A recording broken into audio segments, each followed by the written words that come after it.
We often like to clown on the French in World War II, and it is understandable.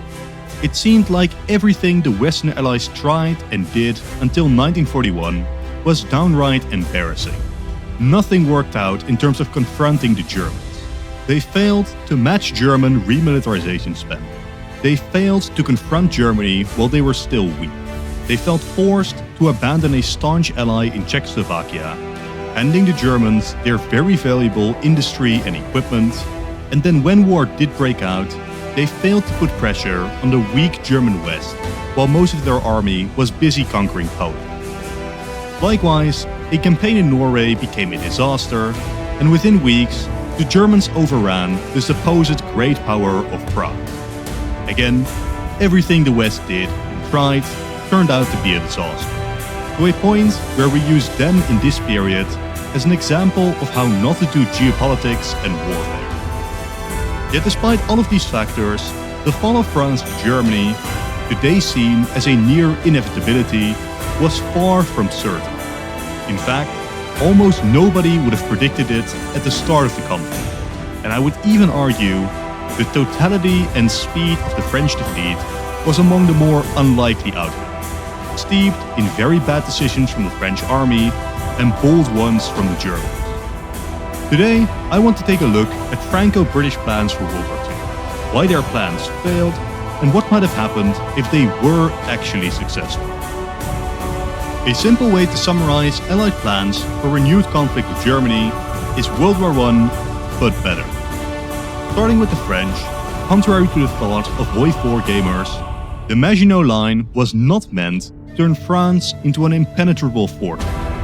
Rather, it was meant to redirect the German attack into the Low Countries again. This was not an obvious oversight on account of the French, it was the plan. The idea was that the moment Germany struck into these regions, French forces would flood up north to plug these lines and hold the Germans off. Importantly, as far away from French territory as possible. France had suffered a lot during World War I, with some territories on the former front line being inhabitable even to this very day, due to damage to the land, unfound explosives, and human remains. France really preferred to fight this war on somebody else's soil, both to prevent such large damages to their land again, as well as to make sure that their industry remained fully functional. After halting the initial German invasion, the French armies would then consolidate and attempt a large-scale counterattack later in 1941, which was hoped to reach the Rhine and knock out much of Germany's industry in the process. But a couple of kinks would start to appear in the French battle plan, perhaps most notably their relationship with Belgium. Before World War I, the nation was neutral, yet the great powers of Europe promised to defend their sovereignty.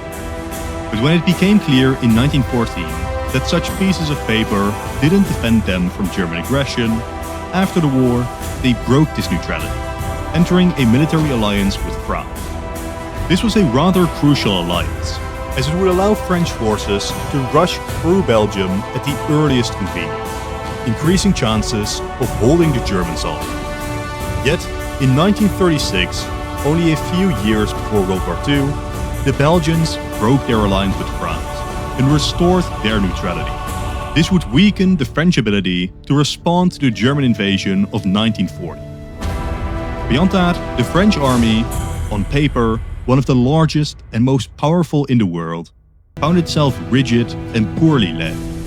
The French military doctrine relied greatly on top-down orders, yet they refused to effectively use radio, paranoid about their communications being listened into, and communication between the various army levels was extremely slow, delaying orders and leading to a lot of miscommunications.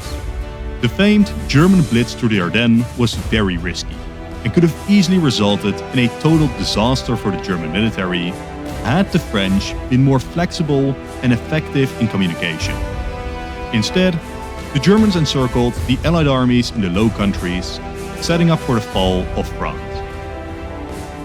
So, the French plan didn't go too well, but honestly, it didn't really have to. Or at least, it didn't have to succeed in the more ambitious, offensive part of it. France was mostly just the stalling tactic, meant to hold off the Germans, allowing the British to actually secure the victory. So, what was the British plan? Well, quite simply, a new naval blockade would be imposed on the Germans, at least across the North Sea, best case around the Baltic too, thereby cutting German resource access from nearly the entire world. From that point, the West could mostly ensure Germany's resource access was limited to the likes of Italy and Hungary, as most other nations either aligned with the Allies or were inaccessible to the Germans. Of course, it had been presumed that the Soviets, as ideological enemies to the Germans, wouldn't provide them with crucial war resources either. From this position, the West would have the advantage of time. Italy was not expected to actually join the Germans in the short term. But even if they did, Italian military spending was so extremely negligible, it barely even registers on the chart. All they had to offer was men and distractions. Once we get to this position, the Germans halted in the Low Countries and blockaded, they would start to struggle with resources, while the British industry heavily outproduces the Germans. It is important to note here that in 1940, with Germany occupying the entire continent, the British still outproduced them in terms of airplanes, while suffering from the attacks of the Battle of Britain. In this alternate timeline, with Britain nearly unaffected by the conflict directly, and Germany even more focused on producing land equipment, the Royal Air Force would swell even faster, and it would be Britain which starts to bomb German industry, especially around the Ruhr, and eventually the West would be able to overrun German positions in a war of attrition. Now on paper, this was a very solid plan. In practice, it had cracked before the war even broke out, most notably because of the Molotov-Ribbentrop Pact. Most of the plans to exclude Germany from resources were obsolete when the Soviets agreed to provide them with anything they needed. From there, it only got worse, as the Germans invaded Norway, and a British operation to secure the state became such a disaster it caused the resignation of Neville Chamberlain, while the Germans were now free to conquer the nation fully, ensuring crucial iron imports from northern Sweden. In this situation, Germany had far from infinite resources, but the amount of time needed to destroy Germany in a war of attrition had gone up significantly. These were generally the shortfalls of Allied strategy, unsurprisingly failing to assume that France would just fall, and the unexpected Soviet exports to Germany and the conquest of Norway, securing enough resources to wage a longer war. Today, we discuss what might have happened if the Allied plans, within reason, were more successful, mostly focused on the concept of France not falling. I'm sorry for the quick intermission, but by far most of you aren't subscribed. To keep up to date with all the latest releases, consider doing so. Thank you. Now, while we could remove the Molotov-Ribbentrop Pact entirely, by that point, we might butterfly away the very start of the war in 1939. After all, I am not fully sure if Germany would commit to a war with the West if there was a non-zero chance of the Soviets attacking the Eastern Front. Alternatively, worlds where the Soviets continue to cooperate with the West are very fascinating, but very different to what I want to explore today. The German-Soviet alliance in 1939 just makes so much sense for both sides, I will still have it go into action. But as you will soon see, it might just backfire on the Germans in the long term. Then we have the German invasion of Norway. This was likewise a complete disaster for the Allies, failing to halt the German invasion until all the way up in Norway, where the Allies would be forced to evacuate anyways, as the Germans had launched their invasion into the Low Countries. This German invasion of Norway had been very well timed, as the British were actually preparing their own invasion of the nation. The initial plan was simple: use the winter war raging in Finland to send volunteers to the nation, and just occupy the Swedish iron mines and Norwegian ports along the way. But the end of the Winter War and fears that this would drive the Scandinavians into an alliance with Germany ended these plans. They then switched to something else. British ships would mine Norwegian territorial waters, thereby forcing the Germans to act against Norway, giving the British justification to flood forces to halt this German invasion. Only issue, the Allies would force the German hand too early. In February, a German ship carrying Allied captives would be raided in Norwegian water. This incident, aside from shocking Norway, caused Germany to intensify their planning for the invasion. So when the British were just about to execute their mining plans, the Germans had already started their full invasion. For the sake of this scenario, the Allies could really do with some sort of victory in Norway, whether by fully repelling the German invasion, or more realistically, through halting it halfway through. This would still be enough to block Swedish iron imports and may long-term prove beneficial to the Allies, as the Germans have to continually reinforce this theater, which through increasing Allied submarines and air campaigns can prove very costly long-term. More importantly though, is that we have cut off Germany's biggest source of iron, forcing them to rely yet more on the Soviets for yet more crucial war material. This of course only matters if the war in the Low Countries actually goes better, as the moment France is seriously threatened, whether or not Germany has iron is far from the primary concern. Luckily, it is far from unrealistic for France to halt this German invasion in some way.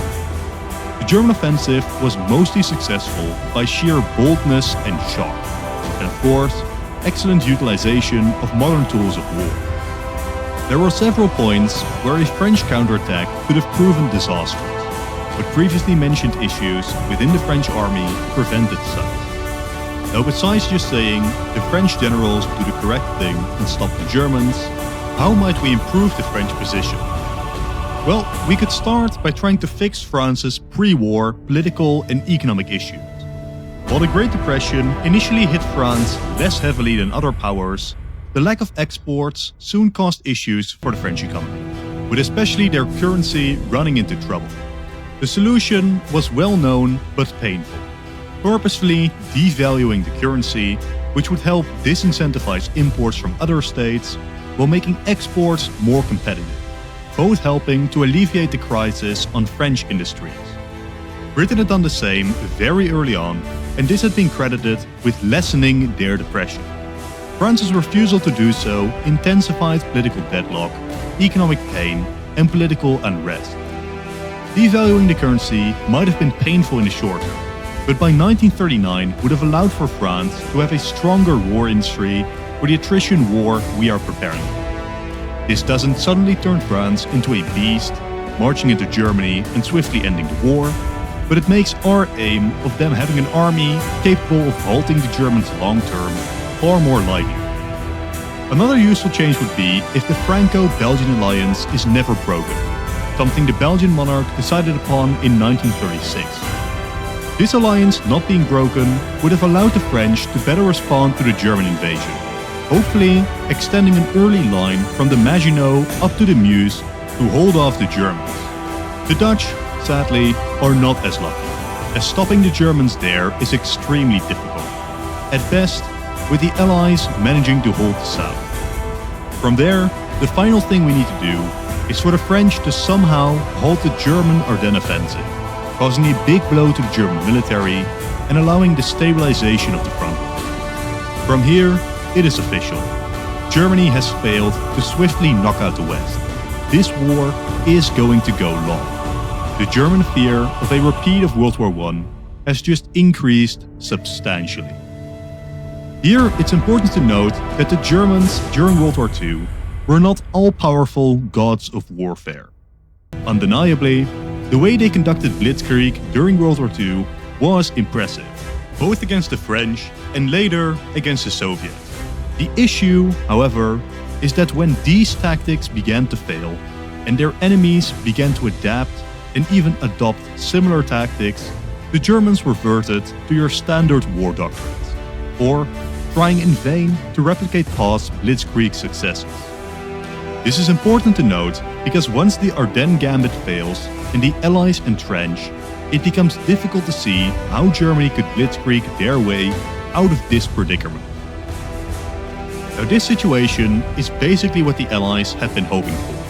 The German economy could now get hammered by the reality of the war, while in due time the British Air Force will start bombing runs on the Rhineland. The Germans may try to respond in kind, but without solid control over France, they can hardly threaten the British mainland, whose air defenses will ensure that German bombing runs are more trouble than they are worth. Most German air efforts will therefore focus on devastating French cities, hoping to wear on their war enthusiasm.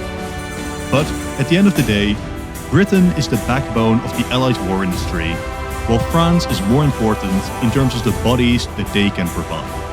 Crucially, the USSR skyrockets in importance after this failed German invasion. It is important to note that Stalin was not a complete idiot, and neither was he a full ally of the Germans, hoping to assist and facilitate their conquest of Europe. He had very understandably expected Germany and the West to remain at war for years, thereby ensuring that nobody would oppose his own expansion. He also considered the West to be the more powerful faction, knowing that his support was crucial in keeping the German war machine running. This, over time, would give him great leverage, both over the Germans, who needed his resources, but also over the West, as at any point he could exchange a halt of shipments to Germany for the West recognizing whatever gains Stalin had made during this time.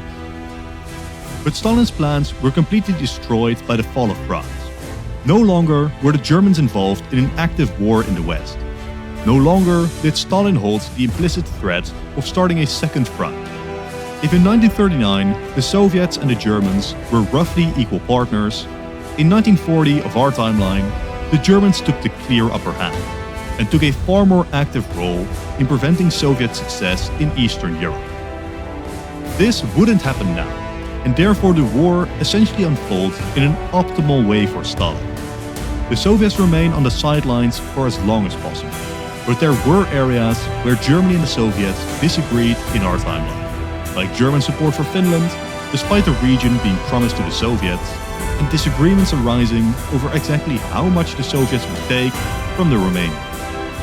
For example, the Soviets could easily manage to succeed in their goal of seizing all of Bukovina. Over the longer term, the Soviets can start demanding more and more from Germany in exchange for the resources they provide. Or, somewhere in 1941 or 1942, they might even go in for a second Winter War. Or if the Soviets are really brave, they might attempt to secure more influence over Romania, which was Germany's only potential alternative for oil. The conclusion to the war in Europe would now be slow and painful. Despite Soviet support, month after month, German chances of victory decrease. The skies are increasingly dominated by the British. The French only entrench further, reinforced by British mobilization, tipping the numbers advantage in the direction of the West. German Blitzkrieg tactics are impossible to pull off without air support, and the tight and defendable front line leaves little room for ambitious tanks maneuvers to truly upset the status quo in the war. That doesn't mean that Germany might not still achieve some victories, pushing the front lines further, but the likelihood of a Paris capturing, France capitulating push has become extremely unlikely. In absolute worst cases for the Germans, though this would likely require no Soviet resources at all, the war might end as early as 1941. More moderate estimations might begin to see German war support collapse around 1942, as the military and economic reality of the war weigh on the German people far earlier than in our timeline, and there is a distinct lack of victories to celebrate. In our timeline, the German people from 1939 to 1942 heard nothing but extreme victory after extreme victory. In this timeline, at best, the German people hear of mild success in France, and then the Rhineland starts getting bombed. This war, by the way, was also exactly what the German military feared, and without the fall of France to take away most doubts, there are increased chances for a coup against the ultranationalists in Iran, who might then attempt to negotiate a peace deal. Before we get to that though, let's discuss Italy, who are unlikely to actually join the war at this stage. Mussolini was a careful and cowardly man, ruling over a nation with a very lacking military. In our timeline, he only joined when the Germans were at Paris and France looked set for collapse. In his own words, "I only need a few thousand dead so I can sit at the peace conference as a man who fought." Now you may have also heard that Italy told Germany to wait until 1943, at which point they would supposedly be ready for war. The issue with that is that while yes, Italy was building up their military, their industry and government budget were just so much smaller than that of the Western powers. In 1939, their military spending was 1/10 that of Britain. Let's just assume that Germany was still fighting by an alternate 1943, and Italy was done building up. In our timeline, by 1942, despite German bombardments on Britain, Italy's military budget had shrank to 2% of that of Britain. In this timeline, with Britain untouched and France still fighting, any modernizations and improvements made by Italy would be blown away by those that the West made. Not to mention that by this point Germany is likely in such a poor position, Italy just isn't the type to risk it all allying the Germans. And if they did, I doubt it would make a difference. I think it might even be more likely that Italy rebuilds their ties to the West, potentially even joining the war against the Germans at a point where they are near collapse, in order to sit at the peace conference as an allied power. I could also imagine that Italy just tries to ignore the European war, rather pursuing their ambitions on Greece while the West is distracted. While like in our timeline, this war might initially go terrible, without British support, it does likely go better than in our timeline, and this could very well end up being something like a winter war situation. Despite initial setbacks, the Greek army was not that impressive.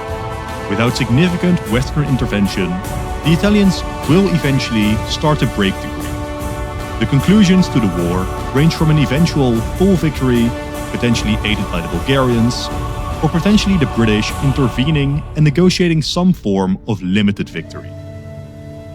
Italy might before, after, or instead of this Greek war, go against the Yugoslavs instead, their primary goal, which in our timeline, Germany didn't allow them to attack. They would draw Hungary and Bulgaria close to them, and I don't expect Yugoslavia to last nearly as well as Greece, which might represent a great foreign policy success for Italy, successfully using the war to create some sort of sphere of influence over the southern Mediterranean. Once more, this would attract a lot of criticism from the West, but the war against Germany restricts their responses. Of course, Italy will then have to deal with the Yugoslav partisans siphoning resources, further entrenching their neutrality from the wider war. Speaking of separate conflicts, Hungary, Romania and Bulgaria have a lot of opportunity for chaos too. Bulgaria might get away with a simple demand for Romanian territory, but even in our timeline, there were very real risks of a Hungary-Romania war, after the Hungarians saw Romania's capitulation to the Soviets as a sign of weakness. Germany in our timeline, preparing for their invasion of the Soviet Union, didn't appreciate the potential destabilization of the region, especially since Romania was going to be crucial for their oil. So, to prevent war, Germany and Italy intervened and forced Romania to cede a significant amount of territory. All of this might be different here. Romania's borders had been guaranteed by the French, so there is an open question about when the Soviets even launched their demands, as Stalin would only do so if confident that the West wouldn't intervene. Let's say this demand is launched later in 1941 instead, by which point Germany is in no position to dictate terms to either Romania nor Hungary. I could then even see scenarios where a full-scale Hungarian invasion sees the Soviets supporting the Romanians, creating a strange proxy war between Italy and the Soviets in the Balkan, with Germany forced to watch this all unfold, unable to effectively intervene. Of course, all of these Balkan conflicts are just a side theater, and eventually the German economy, army, or people reach a breaking point, likely precipitated by the West at least managing to march into the Rhineland and the Ruhr, crippling the Germans. This increasing collapse of Germany would more than likely see the Soviets come on the move in the east as well, which I expect leads to the Germans fully surrendering in the West, in hopes of them halting the Soviet invasion. Here, an open question is how far west Stalin gets before halting at Western soldiers to not risk a full conflict. In some timelines, the West might even decide to use the defeated Germans in hopes of at least forcing the Soviets out of Poland, a scenario we will cover later. Personally though, exhausted by years of war, I expect the West to reluctantly let Stalin get away with the capture of East Prussia, Poland, and maybe Slovakia, while Stalin deliberately doesn't march into core German lands or Czechia, leaving those to the West. The fate of East Prussia specifically might be interesting, as Stalin has less of an emotional hatred of the Germans, and he has no East Germany to deport these Germans to. He might actually consolidate the region as an SSR within the Soviet Union. Now crucially, what happens to Germany? Without America in the war, and with the Soviets only playing a minor, likely unofficial role, the fate of Germany is left in the hands of London and Paris, with Italy maybe getting involved too. This is a rather interesting concept, especially if Churchill still becomes Prime Minister like in our timeline. You might be familiar with his proposal for Germany after the war, splitting off the Rhineland as a separate state and dividing the nation north to south, and oh yeah, adding Hungary to the southern German state.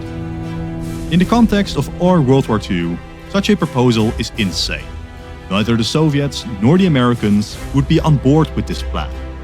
But in this alternate world, France is unlikely to oppose any proposal that divides Germany, while Italian influence and fears of Soviet invasion might even convince Hungary to join. Of course, despite this being possible, it is still very much a long shot, and I consider something along these lines to be much more plausible, with France gaining significant influence over the Rhine.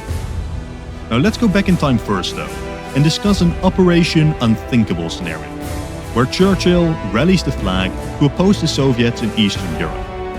A temporary settlement for Germany would be swiftly concluded, to be revisited later, as the German army is redirected to the east. Of course, this may only happen in timelines where the West feels powerful enough to, and becomes significantly more likely if the military coups the ultranationalists and agree to join this war.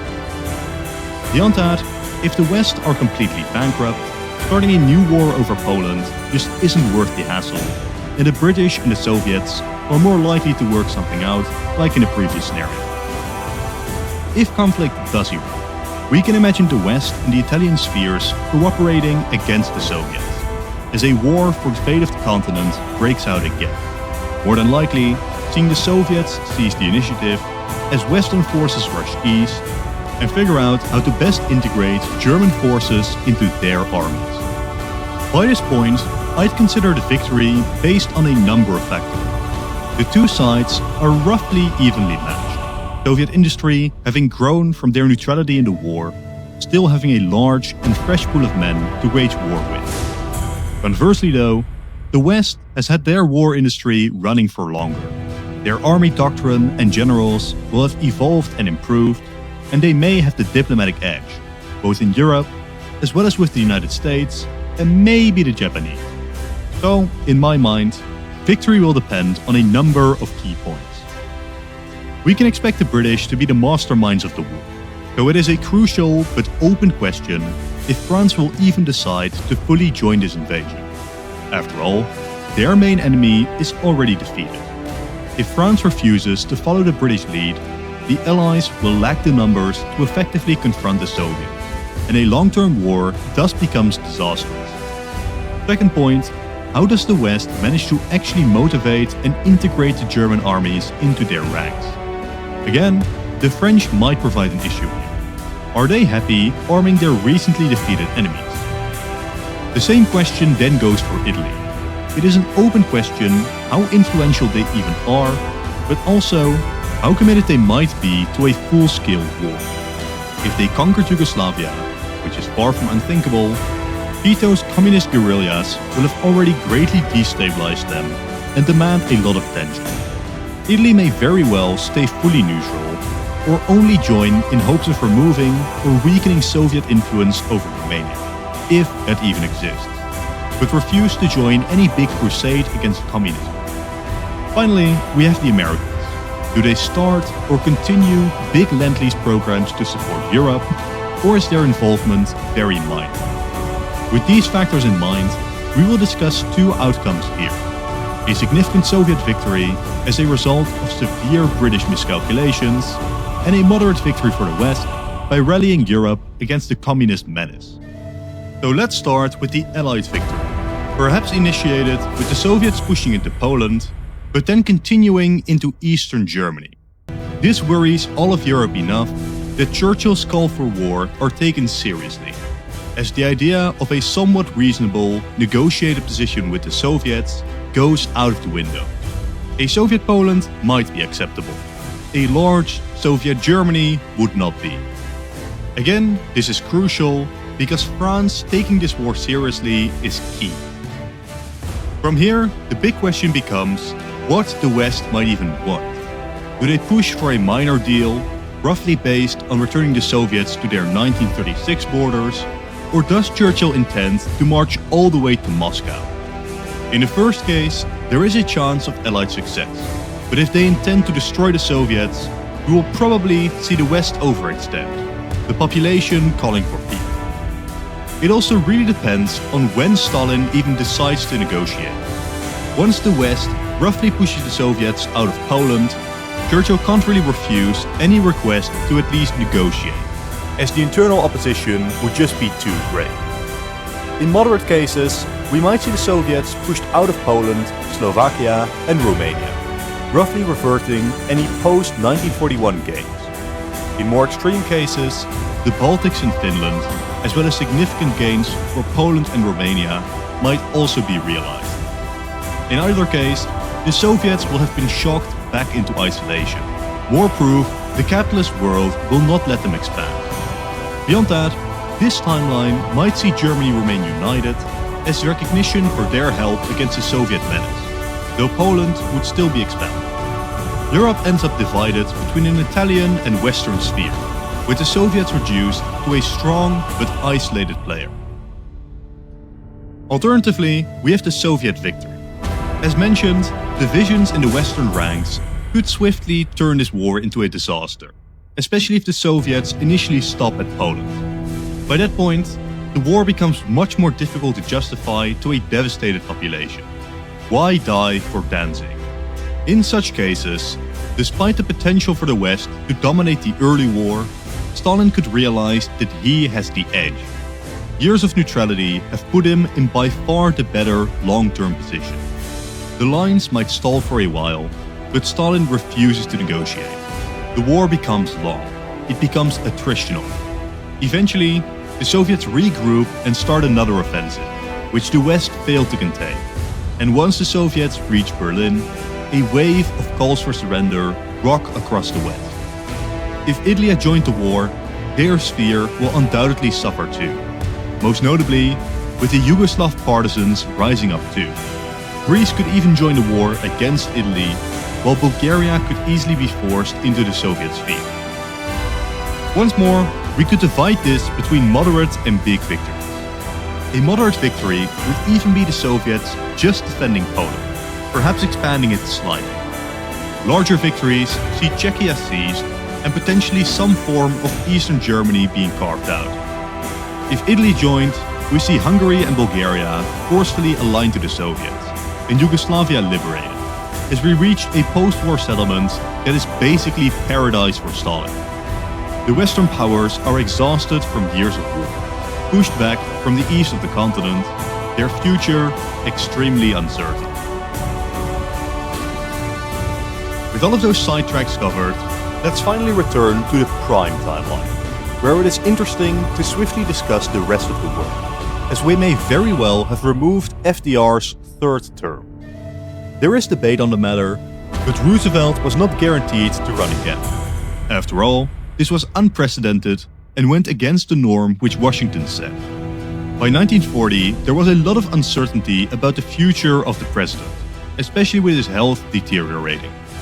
But the unexpected fall of France, a month out from the Democratic National Convention led to a reignited conviction in the man that only he had the expertise to lead the nation through this period. With Germany instead being halted in the Low Countries, Roosevelt might feel confident enough to pass the torch. Who succeeds him is rough, as in our timeline, the convention was dominated by poor communication regarding Roosevelt's intention. The other two candidates with any significant votes were John Garner and James Varney, but neither is likely to clinch the nomination. Garner was a direct protest vote to Roosevelt and would lose to whoever the president endorses. Varney then was a Catholic, which was a very controversial matter at the time, and really only ran because he feared that nobody else would. Roosevelt's own chosen successor would be Cordell Hull, so the only thing standing in his way would be himself, as it is not fully clear he actually wanted this position, but we could imagine pressure from the president convincing him to run. On the Republican side, we have Wendell Willkie in our timeline, who partially won his nomination for the same reason that Roosevelt ran: the fall of France. While the American public was by no means pro-intervention, they did support material and conditional aid to the British. It was feared that running prominent Republicans like Robert Taft or Thomas E. Dewey would ensure another landslide defeat. So the party settled for Wendell Willkie, a moderate and staunch interventionist who put up quite an impressive defense against Roosevelt. But in the early rounds, he was the dark horse candidate, and we might very well imagine Taft clinching the nomination instead. So we'd either end up with a Hull v. Willkie or a Hull v. Taft matchup. In both cases, Hull is by far the clear favorite, having the backing of the entire New Deal Democrat coalition and Roosevelt's endorsement. Willkie probably has a decent chance, being the charismatic candidate compared to the boring old Hull. But I don't see any way for the anti-interventionist, anti-New Deal Taft to convince the electorate to leave the Democrats this election. Thus, I do expect Cordell Hull to become the 33rd president, but a dark horse Willkie victory is a real possibility too. Yet despite being from two different parties, the difference may not be as big as you expect. Full American intervention into the European war was not required either way, but both men continued to stand by the British and French, materially and diplomatically. Even after his loss in our timeline, the Republican Willkie worked very closely with Roosevelt's Democratic administration in our timeline. The flow of American goods to Europe is not threatened, and as we will soon discuss, their Asian policies won't likely be all too different. The changes instead mostly focus themselves on America itself. The two-term limit will never be installed, leaving the door open to later candidates to try to break the record instead. Now Wendell has the potential to be one of the most interesting presidents in history. We can expect the Senate and the House to still lean Democrat. And besides, he wasn't that popular with the right wing of the Republican Party. He would have to truly act as a bipartisan president, reaching across the aisle on many issues, compromising his views on the New Deal in exchange for Democrat support on other issues.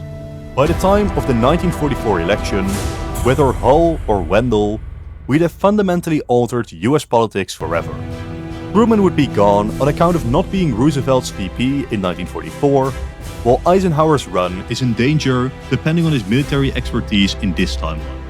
Thereby, the entire political future of the US is butterflied away by France's ability to hold the line. A final point is that the fall of France caused the US to build up their military budget and conscription in 1940 and 1941, the budget quadrupling both years. It is very likely that without the fall of France, these efforts don't pause, or pause in a significantly weaker form, which could make the US far less prepared for sudden surprise attacks. So then, it is finally time to discuss Asia, where the big question becomes, does Japan still go to war, and if so, with who? At the core of our question lies one single territory, French Indochina. There is this persistent idea that after the fall of France, Germany somehow handed the region over to the Japanese. But this wasn't the case. The Japanese had started military pressuring the region before France even fell in Europe, as they considered it crucial for victory in China. Controlling the territory would end an import route to China and give Japan air bases to bomb the Chinese from. The question thus becomes, does Japan still pressure it in this timeline, or do they not dare risk a war with the mostly operational Western power? In the case of Japanese pressure on the nation, we have a number of options. France may feel pressured to compromise regardless, in which case both Wilkie and Hull would be proponents of escalating sanctions on the Japanese, by which point, you know the story. The lack of oil and the risk of the Japanese war economy collapsing leaves them with two options. Either admit defeat and negotiate an end to the war in China, or go for a risky, all-out war with the West. And at that point, I think you know which option Japan goes for most of the time. Alternatively, we might have a scenario where Japan doesn't move on Indochina at all, which we will also discuss soon, or we might even have a scenario where Japan escalates to a full war over Indochina, complicating the conflict even further, as the region was crucial as a launching pad for further invasion, meaning the Japanese Blitzkrieg is initially much slower. While even if the Philippines aren't seized, US sanctions as a result of the war still put a timer on their war effort, and fear of American entry very likely leads the Japanese to dragging them into the war anyways. Either way, in the timelines where Japan does go to war, this likely eventually leads to a world where the war in Europe is just France and Britain against Germany, while the war in Asia is separate and also includes the Americas. For the US, Germany just isn't as much of a threat in this timeline. There isn't a fear of getting surrounded by a German Europe and Japanese Asia. The Germans cannot use French bases for extensive submarine warfare, and America is less crucial in defending British shipping. Simply put, despite going to war in Asia, America has no incentive to motivate the population to march to Berlin. Now as for Japan, their situation is pretty bad. Dare I say, doomed. The entire American industrial, military and naval might can come crashing down on them. No need to split it with Europe. There is serious potential for the US to perform worse at the start of this war due to their lesser military buildup, but American war plans were extremely patient. Let Japan run wild in Asia for a while, that's fine. Every passing month, the American advantage will grow. After perhaps a year and a half of buildup, the US can start coming down hard on the Japanese. Here, we reach the eternal debate, were the nukes necessary? Where you probably know, I lean on the side of no, probably not. Imagine an alternate 1944 or 1945. Japan is struggling in China. The navy is practically sunk, their oil supply completely depleted.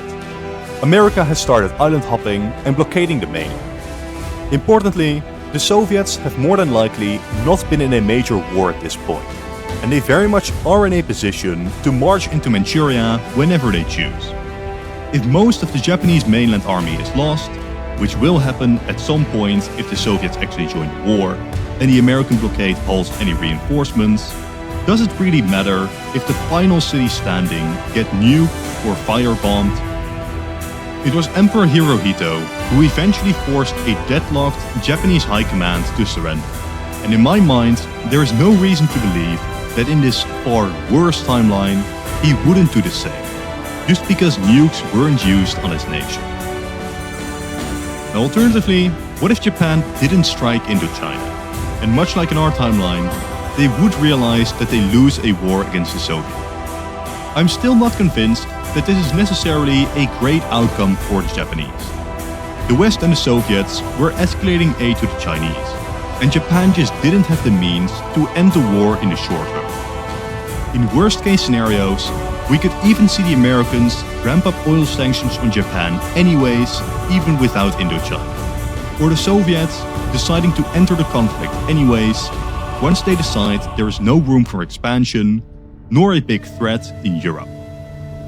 If either of these things happen, the Japanese will likely get pushed from the mainland, But without the British or American navies, there is a big chance for the Japanese regime to simply survive on the home islands, potentially to later become an ally of the Americans and British against the communists. Overall, the European empires find themselves in a far better position.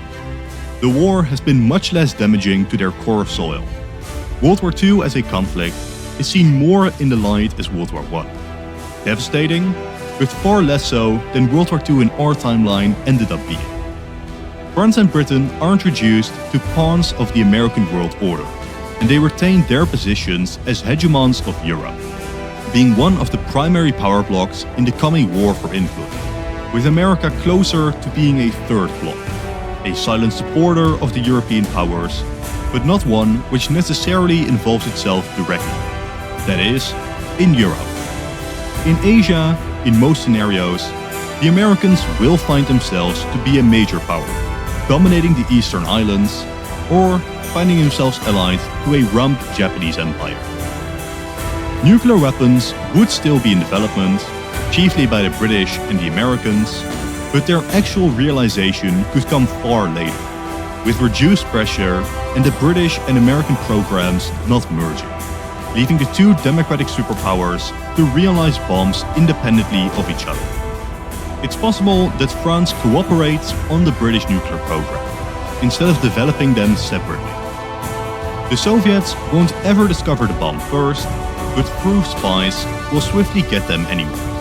But it could overall take about a decade longer for the nuclear reality of the Cold War to set in. Now, undeniably, I think the Soviets are the biggest winner in this entire timeline.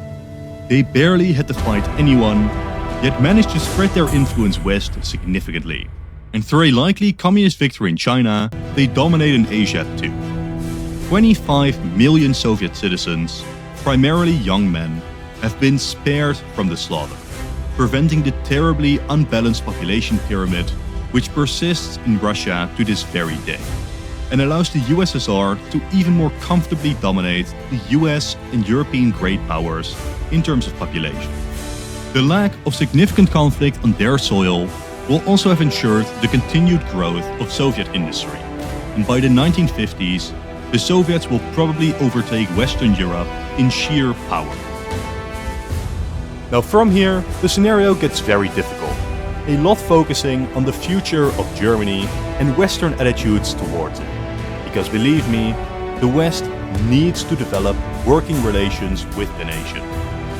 But would the French actually sign off on big rebuilding efforts? Or is their focus on a divide and conquer attitude, continuing to treat Germany as a potential enemy? Such dividing efforts might succeed in the south, where an independent Catholic identity might be formed. But the Rhenish state is seen by all for what it is: a nation purely created to advance French interests. Convincing the people of the region to accept the division of Germany might be far more difficult, especially as France directly annexes the Saarland. Still, even if Germany and France fail to make up, Germany is left with little other options than aligning to Britain, as the only alternative to the West in Europe would be an alliance with the communists, which might be even less appealing to Berlin, but would tip the balance of power decidedly in favor of Moscow. To conclude, European colonialism would likely last for longer, with less American pressure to end the institution. India, for example, might not get full independence, as the British Tories first tried to turn it into an aligned, autonomous dominion. Still, even if Europe tries to retain all of their Asian colonies, India, Indochina, Malaysia, and Indonesia will all start facing significant independence and communist movement, which will very much start draining the European powers, raising questions over if holding on to these territories is actually worth it. Expect most of the early Cold War to be focused on this region of the world. In Africa, European colonial systems were likewise coming to an end, becoming an economic drag, generally being unsustainable, and Europe simply losing interest. With Soviet, American, and internal pressure, we can expect most of the colonial system to eventually collapse. Still, aside from things like the French neo-colonial system, Europe might try harder to hold on to crucial choke points like the Red Sea and the Suez Canal. Likewise, Italy would very likely manage to entrench permanent control over Libya. From here though, I think we have explored this scenario enough. I hope you enjoyed this look, thank you all for watching, and consider leaving a like and a comment as well as subscribing. If you've enjoyed this video, click the video on top to watch another in this series. If you've already seen it, then I'm sure that the bottom video is great too. Once again, thank you all for watching, and goodbye.